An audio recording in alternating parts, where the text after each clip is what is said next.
In my line of work, I see a lot of bad investing advice. One of these is extremely popular. So in today's video, I need to break down why this one piece of advice can lose you money and how you can avoid it. But first, what is this advice and why is it so bad? Well, the advice is dig in your pocket, go look in your cabinet, go look in your dresser, and invest in all the companies that you see. Invest in the companies that you support and that you spend your own money. That is the absolute best investment for you to make.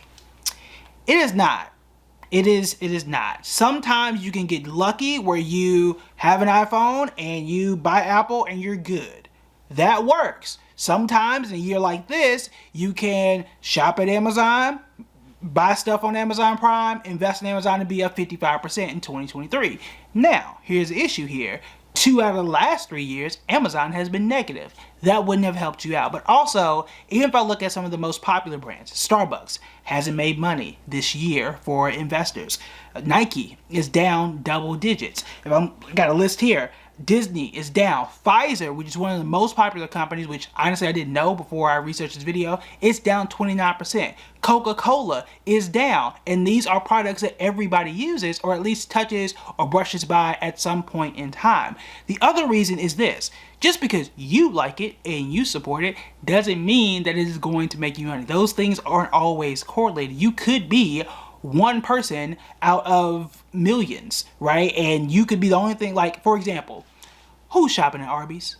Who's eating Arby's? Nobody knows anybody who eats at Arby's, but Arby's is still in business. That could be you, okay? That could be you. Or even take something like a Peloton. That was extremely popular. A lot of people loved it. Anybody who had a Peloton talked about a Peloton, and the stock just hasn't done well, even though you can support it. So you got to be very, very careful about taking that advice. The real key is understanding not just the company, but the business landscape. And that's something we always talk about, because we talked about Caterpillar, right? It pays a solid dividend. The stock is up so far this year. But why is it up? Well, not just because I saw a Caterpillar on the way to work, or that's what I do in my job. It's because of the infrastructure bill. It's because we're trying to build more houses. We're trying to build more bridges and roads. I have to know about the business before I jump into it. Why is Amazon up? Why is Microsoft up? Why is Apple up? A lot of that is because of AI. I have to understand just a little bit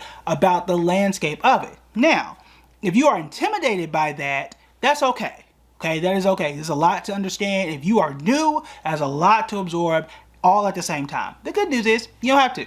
Okay, you don't have to have all of the information the very first time you make an investment. If I were new and I was starting off on day one, the very first thing I would invest in and even start off with an index fund. That should be your backbone. That should be the place that you start. And it's because that is a combination of every stock out there into one easy, simple to manage investment. The way I like to look at it, and I say this all the time, is the difference between investing in what I think is the best basketball team, the Los Angeles Lakers. They could be good, they could be trash. Guess what? I would lose money based on that. But if I want to avoid that and not have to research who's hurt, who's injured, who's on the team, and all that kind of stuff, which is a lot for me to keep up with for 82 games plus the playoffs, a lot of work. But what if I just own the entire NBA? It doesn't really matter who wins. It doesn't really matter who scores what, because I own the entire league.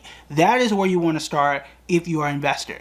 Right there. If you don't do nothing else, you're already in a very good spot, because index funds on average will get you 7 to 10% in a normal year. Okay, so that's where you want to be as a beginner. And then when you feel more advanced and you start to grow in your investing journey, that's when you can start to say, okay, now I want to research more about Apple. Now I want to research more about Microsoft, or whatever company you're looking at, after you've gotten used to how the stock market works. It is a mistake, in my view, to hop head first into an individual stock that you just heard of, that you don't understand, just because you recognize the logo and just because you spend money at that company every now and then. So you want to be extremely careful about that. Now, if your question now is, okay, well, I've been investing for a little bit, but I don't know how to research and how the whole process works. If that's you and you want to learn more about how to research companies, this is the video for you.